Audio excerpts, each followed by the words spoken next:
Salve, salve estudante, professor Joãozinho na área. Vamos agora lá falar mais um pouquinho de calorimetria. Recapitulando então, visto a definição de calor, nós temos aqui a energia interna, que vai ser composta então pela energia cinética, uma parcela ali, né, da soma total da energia interna, que está totalmente ligada ao termo de energia térmica sensível, associada à ideia de temperatura, o grau de agitação das moléculas, e que tem a ver, claro, com calor sensível, beleza? Por que sensível? Porque vai ter sensível à variação de temperatura. E a energia rotacional, que não tem nenhuma relação macroscópica, e para finalizar a energia potencial ali das moléculas, ligada à energia de desagregação molecular latente, né? Associada aos estados físicos da matéria, que tem a ver com o calor latente. A gente vai dar dois nomes, dois tipos de calores aqui, um que vai ter a ver com a sensibilidade à variação de temperatura e o outro não. Ele vai estar presente quando não tiver variação de temperatura, beleza? Para mostrar melhor isso, vamos a mais um videozinho aqui, ó. Vamos lá, ó. Veja que ele ligou o tempo ali, então 0 minutos, 0 graus Celsius, tudo bem? Ali dentro tem, ó, ele vai colocar agora, já colocou, né, o termômetro, agora vai dar uma mexida para acelerar o processo. Vejam que está em 0 graus Celsius ainda, ou seja, está acontecendo uma mudança de estado físico do sólido, do gelo que está ali dentro, para o estado líquido. Não é verdade? Uma mudança de estado físico do sólido para o líquido. Pronto, ficou tudo líquido. Aí agora, a partir de agora, que vai começar a variar a temperatura, né? De 0 até 100. Pronto, foi para 100 graus Celsius. Atingindo 100 graus Celsius, acontece mais um estado físico, né? Mudança de estado físico, que é do líquido para o estado gasoso. Beleza? Estão vendo lá, ó? É isso. E veja que o 100 não se altera. A partir do momento que tudo começar a vaporizar, virar um gás, né? Aí sim, mantendo a fonte térmica ali de energia, você consegue aumentar a temperatura de 100 para mais, para temperaturas maiores.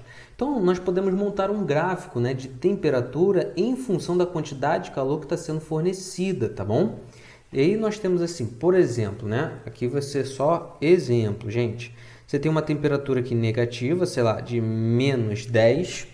Menos 10 o quê? Aí você pode arbitrar aqui, ó, graus Celsius e trabalhar ali com quantidade de calor, né, em calorias. Lembrando que quantidade de calor não seria um termo tão ideal, né? O ideal seria falar quantidade de energia transferida pelo processo calor. Mas beleza. Então está aqui uma temperatura inicial de menos 10, se a gente vai falando de um gelo, por exemplo. E aí você começa a fornecer energia para ele. Fornecendo energia, ele vai variando ali a temperatura dele até atingir o 0 graus Celsius. Quando ele atinge o 0 graus Celsius, ele permanece nessa temperatura ali até mudar o seu estado físico. Então, nesse platô aqui, nesse degrauzinho, nós temos o processo de fusão acontecendo, né? Ele está dando uma derretidinha ali, beleza? E aí ele se transforma agora para o estado líquido. E aí você continua cedendo energia para ele, com uma fonte térmica, uma chama, por exemplo, né? Continua cedendo energia para ele, até que ele atinge um ponto ali, ó, também muito conhecido, como é o ponto de ebulição, né? Aqui ele atingiu o ponto de fusão, e aí começou o processo de fusão, e aí aqui ele atinge o ponto de ebulição, começa o processo de vaporização, beleza? Vaporização. Pronto. E aí daqui ele vai ganhando mais energia, vai variando mais a temperatura. Importante é você ter ideia, né, que aqui nessa partezinha ele ainda é um sólido, nesse outro degrau ele é um líquido e aqui ele passa a ser um gás. Alright? Beleza? Tranquilinho? Espero que sim, hein? Vamos dar continuidade aí, porque é o seguinte, esse gráfico aqui, veja que ele foi um gráfico de aquecimento, né? Ele foi do sólido para o líquido, do líquido para o gasoso, ele foi recebendo energia e foi sofrendo um processo de aquecimento. Mas nada me impede de ter um processo de resfriamento, ó. Perceba que esse gráfico aqui, ele é relacionado a um processo de resfriamento. Só que aí nesses gráficos é muito comum de vir aqui, ó, a quantidade de calor, né, em módulo, beleza? veja de novo, aqui ele vai começar a receber uma quantidade de calor ali, na verdade não vai receber, vai ser extraída dele, por isso que a gente coloca aqui em módulo, né? E aí ele varia sua temperatura negativamente, né, para baixo. Então ele chega aqui nesse processo de platô, mudança de estado físico, beleza? E aí de novo, calor sensível, e aí um calor latente, um calor sensível, por aí vai, tá bom? Isso tem bastante exercícios que falam sobre isso. E aí é o seguinte, gente, agora imagine a situação onde você coloca um pouquinho de água para esquentar numa caneca. Quando você coloca ali na chama térmica do seu fogão, aí você vira ali, né, para uma determinada temperatura, mas imaginemos que você consiga calcular a quantidade de energia por calor que está sendo transferida da chama, né, que é uma fonte térmica, para a água, beleza? Imaginemos que você consegue calcular 100 calorias ali de energia. E aí você pega um termômetro e você verifica que houve uma variação ali de temperatura de 25 graus Celsius para 26 graus Celsius. Ele está aqui em graus Celsius, tá bom? Graduado em graus Celsius. Aí você, beleza, conseguiu relacionar, né, que a quantidade de calor que foi fornecida de 100 para uma variação de temperatura de 1 grau Celsius, por que 1? Porque ele foi de 25 para 26. Você consegue perceber que essa razão vai dar 100 calorias por grau Celsius. Só que aí você percebeu num segundo momento que você forneceu o dobro da quantidade de energia e ele variou o dobro da temperatura. Então você forneceu o dobro, 200 calorias, e ele agora não variou mais 1, mas sim 2 graus Celsius. Qual é a razão disso? 200 dividido por 2 costuma dar 100, né?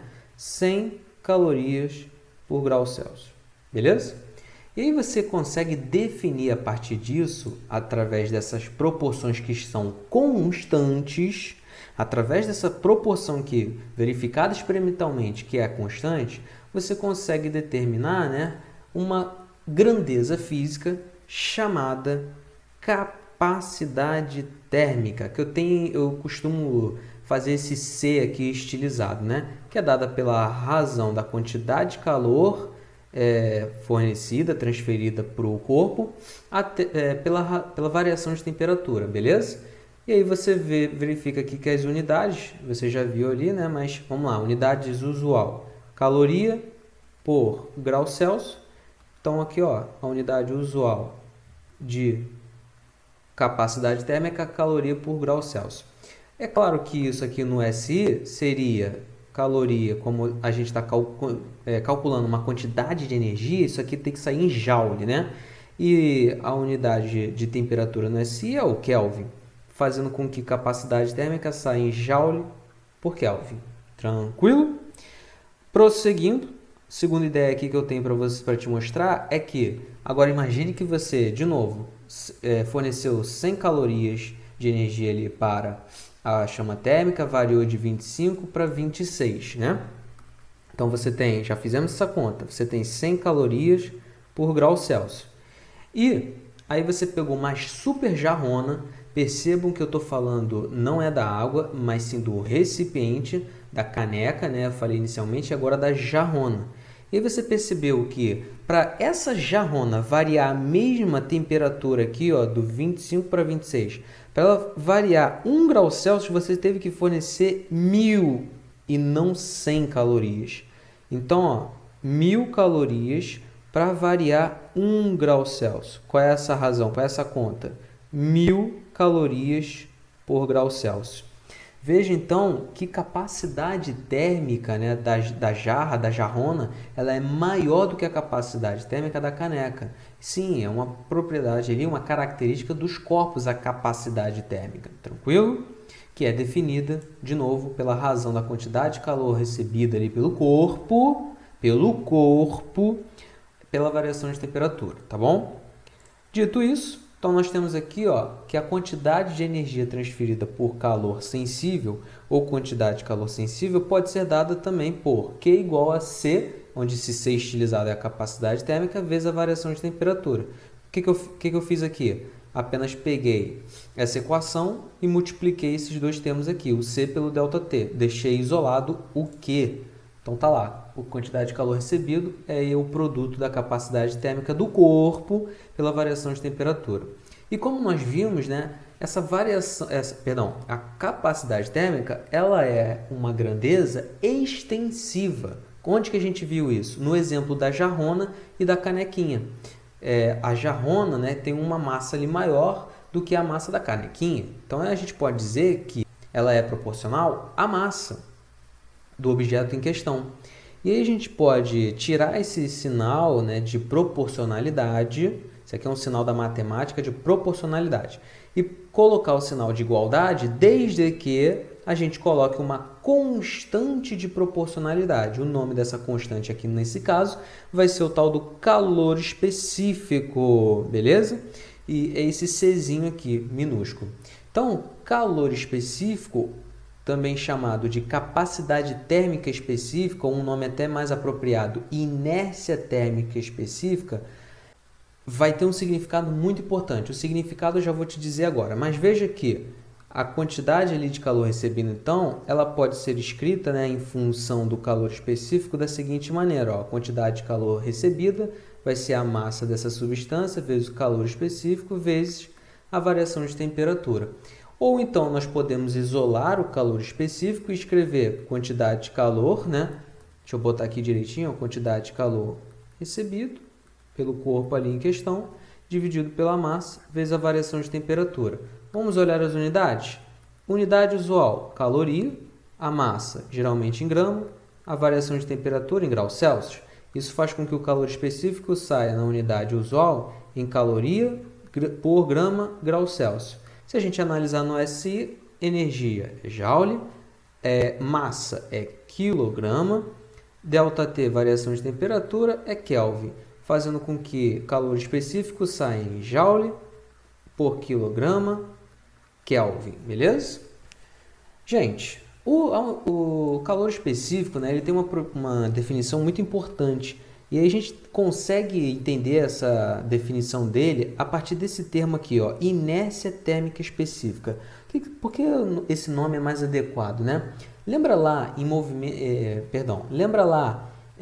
em dinâmica, né, em leis de Newton, quando você aprendeu o termo inércia, o conceito de inércia?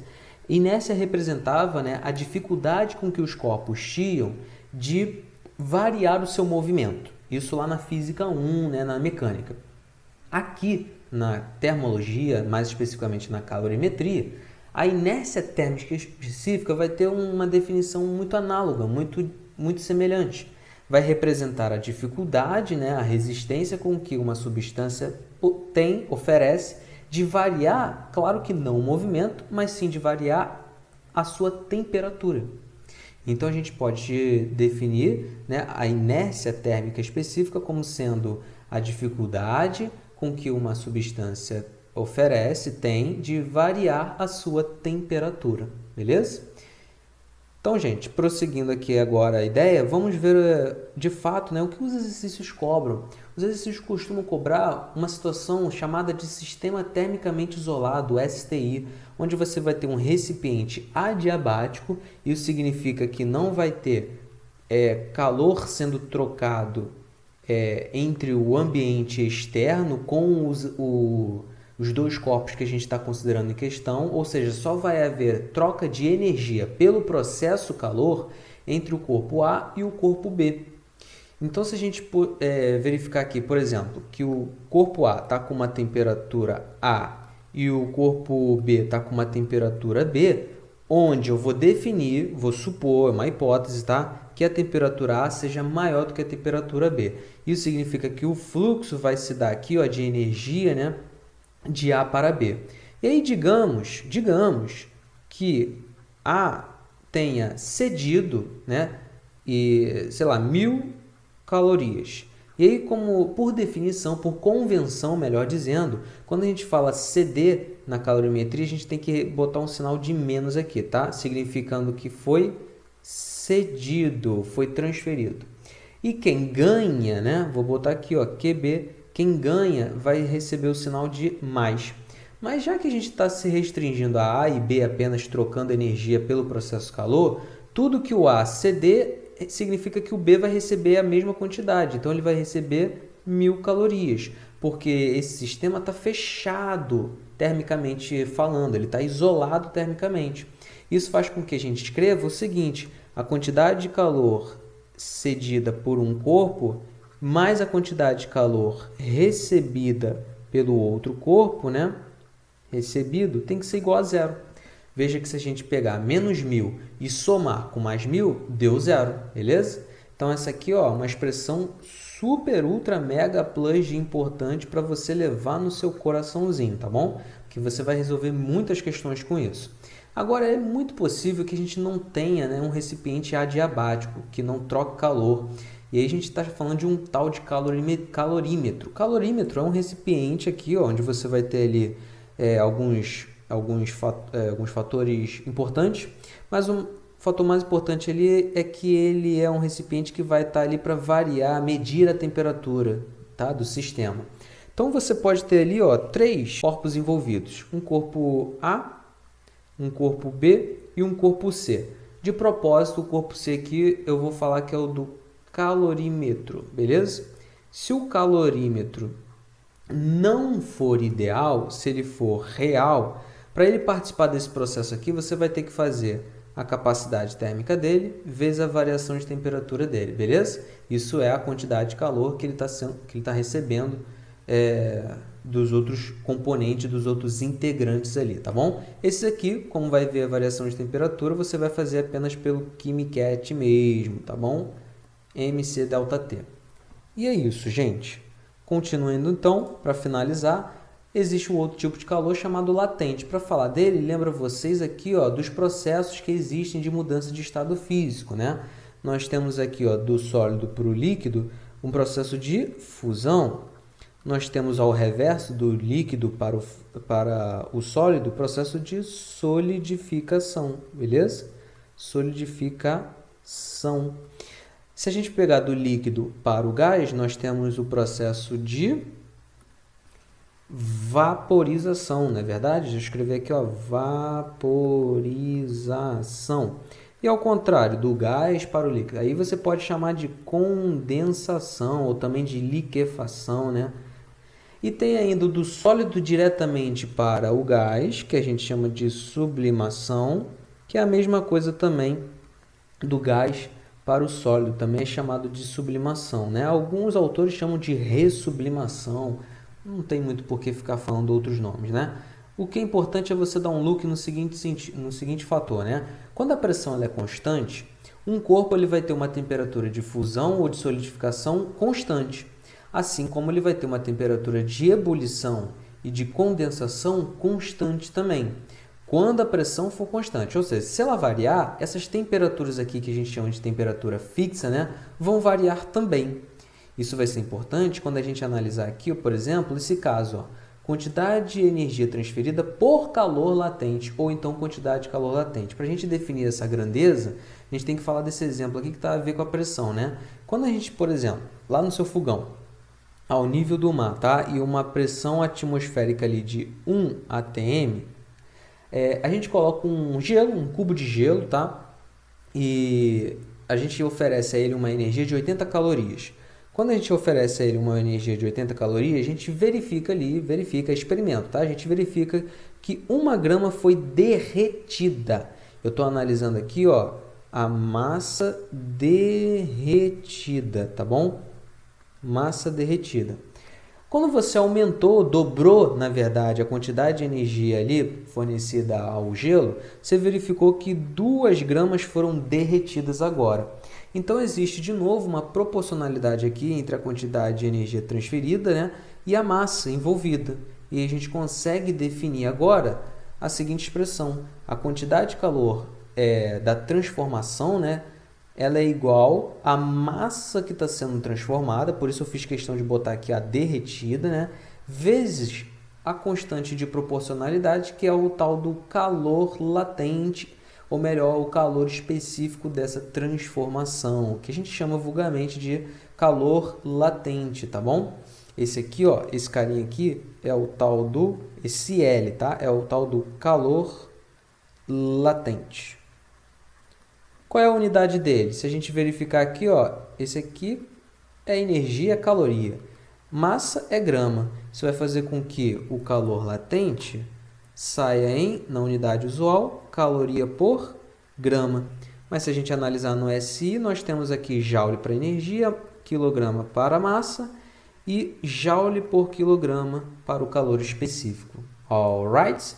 Então, para a água, nós temos alguns valores aqui canônicos que você não precisa saber, tá? Mas são tão canônicos que é interessante a gente verificar o seu significado e uma coisa importante que é o sinal deles. Veja que o calor específico da transformação de fusão, né, do sólido para o líquido, ele vale ali para a água 80 calorias por grama. E olha que é positivo, mais 80 calorias por grama, porque você está ali nessa convenção, né, fornecendo essa energia para ele. Tá bom? Porque nessa conversão aqui, você está fazendo com que a energia saia do sólido e vá para o ambiente, fazendo com que ele vire líquido, certo? Porque nessa convenção aqui, você está fazendo com que a energia do ambiente seja direcionada para o objeto, o cubo, né? Ele vai ganhando, absorvendo essa energia, fazendo com que as moléculas se agitem cada vez mais, se separem cada vez mais e aí ele rompe, né, as ligações, desagregando, né, as moléculas aqui, aumentando a energia potencial, fazendo com que ele mude o estado físico indo do sólido para o líquido, por isso o sinal de mais. A mesma coisa vai valer para o calor latente de vaporização, e aí a gente verifica experimentalmente que o valor de mais 540 calorias por grama, e isso na unidade do usual, né, unidade usual. E o processo contrário vai ser apenas o sinal negativo aparecendo aqui, né? Porque aí não é mais o objeto recebendo energia, mas sim cedendo energia para o ambiente. Perdeu energia para o ambiente, o que era vapor vira líquido. Cedeu mais energia para o ambiente, o que era líquido virou sólido. Beleza? Então, é com isso que a gente finaliza o assunto aqui de calor. Falamos de calor sensível, calor latente, a definição de calor, capacidade térmica, calor específico, que poderia ser chamado de inércia térmica específica. Vimos os experimentos de Joule.